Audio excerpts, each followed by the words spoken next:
What's up, guys? Welcome to vlog number 10. This is a special vlog because I got a special guest in this vlog. None other than the winner of the high roller one drop. He won about $3.6 million, and he's none other than Doug Polk. I got him on the vlog. We talked a little bit, and we discussed his appearance on Poker Night in America. They were filming the cash game. They were playing high stakes, and he got involved in a $314,000 pot. I'm not going to spoil the details. Later on in the video, you guys can hear him talking about it. I also played a 2-5 session at the Hard Rock, and that's where I ran into him. So hopefully you guys enjoy this vlog, and let's roll.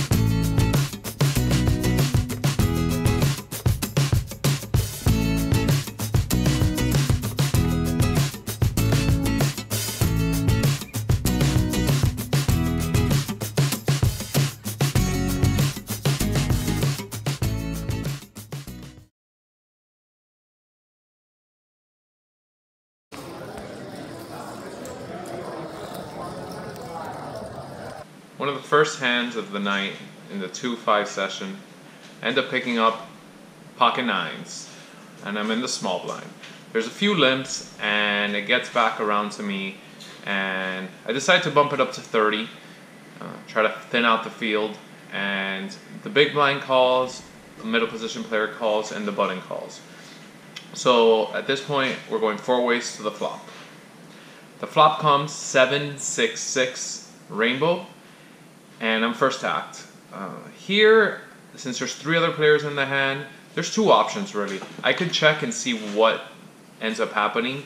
If they check around though, and the turn comes, it may be a higher card than my nines, and then I'm stuck. So I think the proper play here is to c-bet and find out where I'm at exactly. So I decide to put a continuation bet out of $55 into $125. The big blind folds, the middle position player folds, and the button calls. So we're heads up now, and we're going to the turn. The turn comes, and it's the 4 of diamonds. So if my opponent had 5-8, the straight got there. His call on the button is, it could be anything, honestly. A lot of people, because of the position of the button, like to call with a variety of hands. So at this point, I decided to play pot control and just check to see what he does, and then assess from there. So I make the check, and he also checks. So I'm feeling pretty good.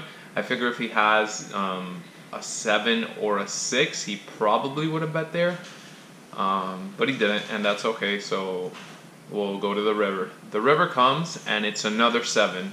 So now there's 7, 7, 6, 6, 4 on the board. So a full house is definitely a possibility on the board. The pot's 235, and I don't think there's any value here in me betting. I'm usually gonna only be called by better. So I decide to make the check. And my opponent throws out a very peculiar bet. He bets $30 into this pot of 235. Now, this just makes no sense. If he had a 6 and he's worried maybe I had a 7, I think he would check back here. If he has a 7, I'm thinking he'd bet a little bit bigger. This bet just doesn't make sense. Now, I end up raising it to 100, and this is probably a mistake. Like I said, I'm usually only going to be called by better at this point. So I think with my pair of nines, overpair to the board, I think a call is in order. But I get a little loopy, and I make it 100 to go. He tanks for a long time. He makes the call. I'm expecting to see a 6 at least in his hand. And to my surprise, he turns over pocket 8s. And we're actually good in this hand. So let me know in the comments down below what you guys think. I definitely think it was a mistake raising him on the river when he bet 30.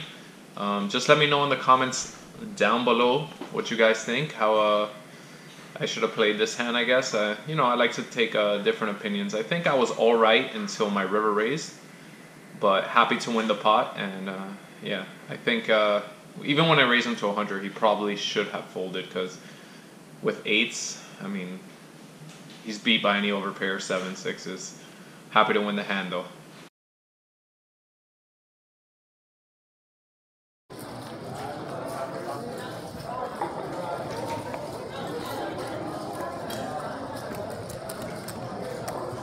In this next hand, I pick up big slick, ace king. I shouldn't be smiling because it's the hand I dislike the most, if you heard in some of my other vlogs. In tournaments, I do like it. Cash games, it's just never been a good hand for me. But, you know, you gotta play it. It is a strong hand. And so there's 4 limpers and I'm in late position. So I bump it up to 30, you know, trying to thin out the field. A player middle position who had limp called, and the cutoff directly behind me calls a 30. So we're going 3 ways to the flop. The flop comes 8, 7, 4. Completely missed the board. But with a hand like this, you know, you gotta try to see bet, see where you're at. It does miss my range a lot, so there are some times I will check. The 2 players that were in the hand were relatively weak players, so middle position checks, so I decide to throw out a continuation bet. So I bet an amount that's not too big, just to kind of see where I'm at. So I bet 40. The player in the cutoff calls the 40, and then it's back on the middle position player who had originally checked, and he bumps it up to $100. At this point, I've gotten called, and there's been a raise. I know they have a pair, I know they have draws. I'm really thinking the middle position player, you know, might have hit a set, and is putting me on a higher pair maybe to the board. So not much I can do here, and I just select to lay it down, and I make the fold. Pretty easy fold here. Ace king misses again, but yeah, I think a C bet was in order, and easy fold after that. This is definitely going to be the most epic, most amazing, most crazy part of the vlog that you've ever seen in any vlog. This is where I show you all the hands that I just folded. Yeah, that was not what you expected, was it? Here's the reel.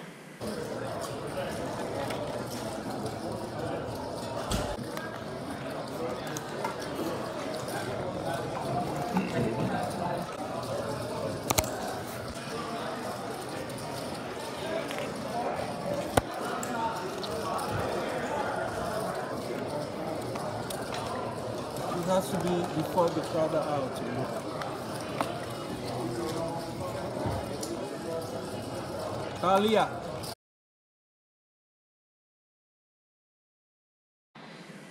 So this hand here is probably the hand of the night. You know, it was the biggest pot I was involved in.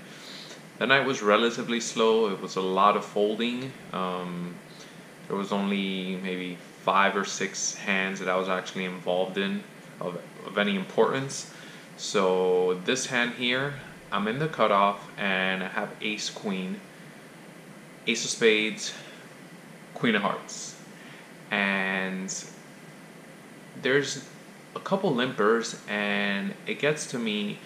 And in this spot, I usually would you know, put in a raise, but I decide to play it differently. I decide just to call. The table at this point has been sometimes wild, sometimes, you know, nitty. So I'm okay playing this in position. You know, I think my skill over the years honestly has grown in post-flop play, as before I used to always raise a lot pre-flop. So I decided just to make the call, $5, and we're going 5 ways to the flop. The flop is 10-6-4, all spades. I have the ace of spades, so this is a pretty good outcome for a flop. The big blind throws out a bet of 10. The middle position player calls 10. Late position calls 10, and it's on me. At this point, I have the ace of spades, and I'm gonna put the pressure on. You know, I'm gonna either build a pot or take it down right here. I think just calling, you know, caps my value that I can add to this hand by inflating it now. A spade may come and I may lose any extra value as it's a scare card. So I decided to make it 50 just to see if I can get like top pair or, you know, maybe other spades to call.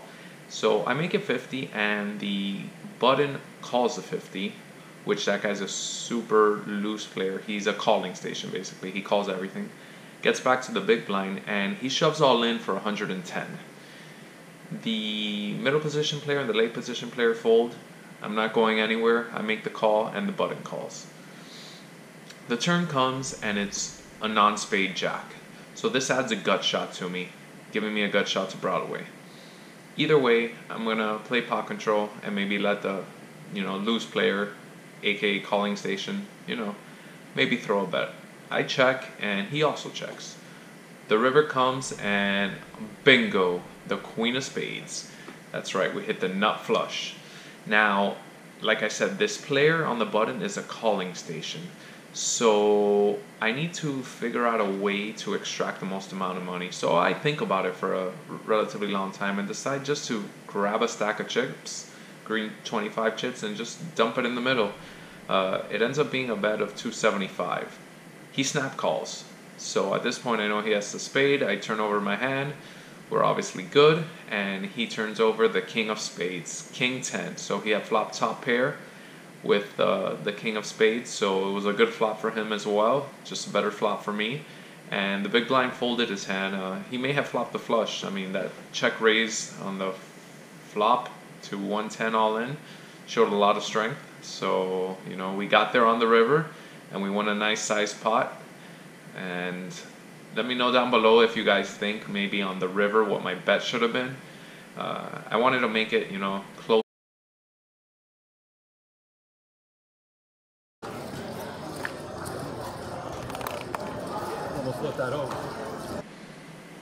This hand I pick up 2 black 9s. I'm in late position. There was a few limpers and I bump it up to 35. When there's limpers, usually I like to bring up my betting size when I'm raising, you know, because I notice that a lot of these 2-5 games, if you make it 20 or 25 and there's limpers, pretty much the whole table will call. So I want to make it big enough where I get called maybe by 1 or only 2 people. And with a hand like 9s, I'm happy to, you know, play heads up a pot. And what ends up happening is the cutoff calls and a player mid position calls, and that's okay. You know, I don't want to go 5 or 6 handed unless I'm flopping a set, of course. But so we go to a flop, and the flop comes 10, 8, 3, 2 diamonds. The player middle position checks. I decide to check as well, and the player who's in the cutoff also checks. So this is a pretty good sign because it seems that nobody has a 10 or diamonds, because that'd be pretty much a time where you would usually fire out a bet.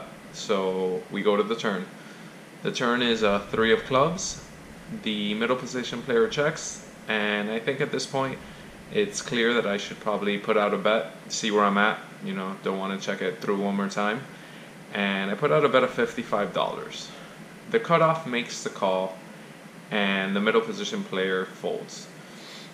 At this point, I can put him on an 8, possibly. You know, he could have flopped mid pair, you know, hands like Jack 8 suited, maybe, you know, I don't know, Ace 8 suited.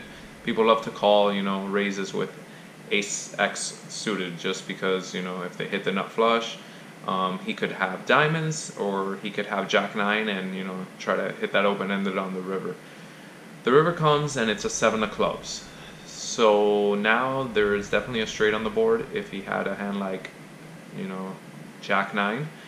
If he had, you know, some funky 9-6, he could have 8-7 suited and hit 2 pair. So I'm definitely just going to check call at this point, as the bet's not too big. So I decide to check.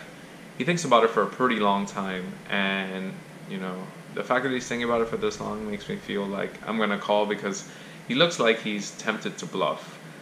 He ends up making the check. I turn over my pair of 9s, and before I even turn it over, he's mucking. So maybe he had diamonds and just missed. I don't know. Good result nonetheless.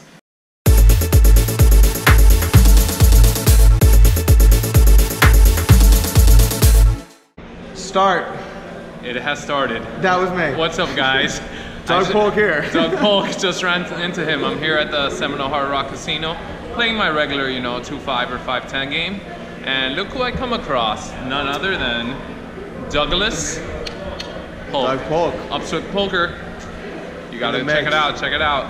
He was playing Poker Night in America, and I just ran into him. Super nice guy.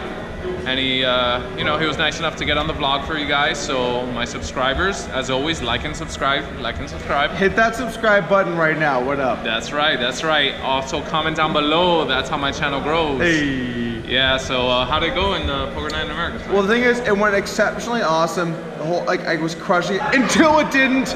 Ended up down like $70,000. Look, here's the thing. At the end of the day, it's not whether you win or lose.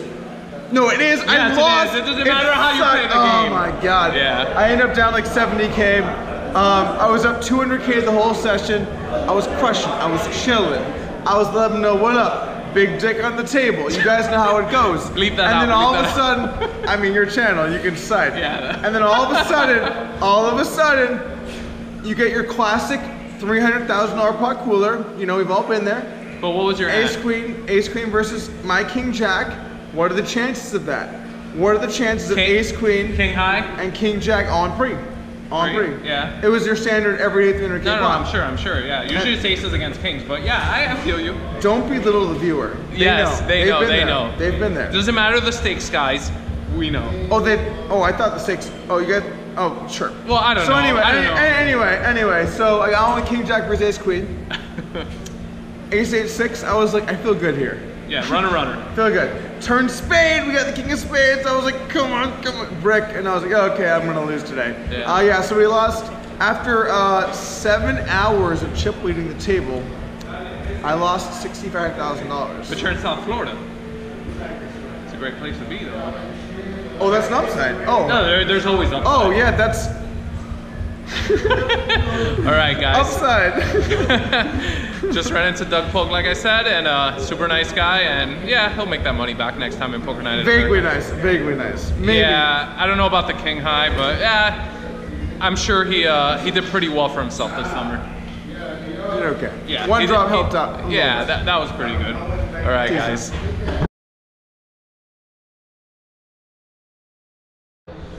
You guys saw the hands. There's a few hands that really got paid off. I ended up the session up 988. Can't complain. Really was only 4 or 5 hands that I really got involved in, and scooped a nice spot with that ace high flush on the river. Got to meet Doug Polk, super nice guy. Definitely not a douche. Follow his channel. Check out Upswing Poker. Check out all his stuff. And yeah, man, it was a pretty good night. Can't complain. The vlog run good continues. Still haven't lost. That will come to an end. I am not Superman. I am not, I'm not running like God forever. But yeah, I continue to make pretty good decisions and not put myself in a lot of bad spots. So I can't complain. And yeah, I'm super excited with another great section. So I hope you guys enjoyed the vlog. I hope you guys enjoyed a guest appearance by Doug Polk. I'll put his channel down below, but unless you've been living under a rock, I'm pretty sure you know what his channel is, or you're subscribed. But I'll put it down there anyways, just to, so people can check it out if they haven't checked it out. And thank you so much for watching this vlog. Comment, subscribe, like and subscribe. I've done this way too much in this vlog.